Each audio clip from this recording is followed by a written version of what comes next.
Alam mo ba na pwede kang kumuha ng motorsiklo gamit lamang isang valid ID sa Home Credit? Yes, oo, pwede kung ikaw ay mayroong pinagkakakitaan gaya ng sahod, negosyo, pension o remittances.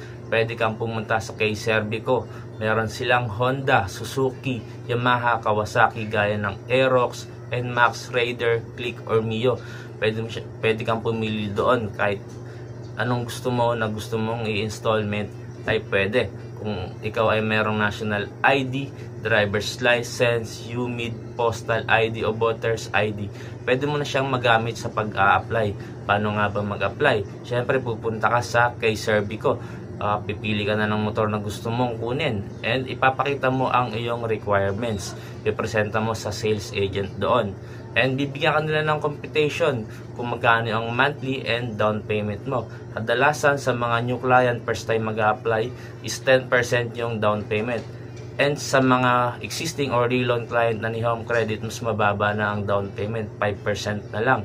So once na na-approve ka, pwede mo nang mauwi ang motor mo. Yung mga motor ngayon, napakaganda na. 3 years na ang rehistro, napakatagal na siyang mag-e-expired. And yung mga previous meron din, ibibigay nila sa inyo once na ma-approve ka. And once na ma-approve ka, syempre yung monthly mo, napakadali na lang nito sa pagbabayad. Kasi once na ma-approve ka, tuturuan ka nila kung paano magbayad.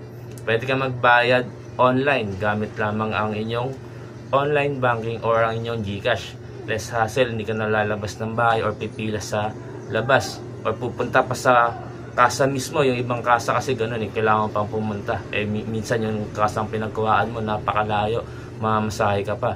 Dito online payment pwede, gamit lamang ang inyong online banking or GCash. Kung wala ka naman ganun, pwede kang pumunta sa pinakamalapit na 7-Eleven or bayad center para magbayad.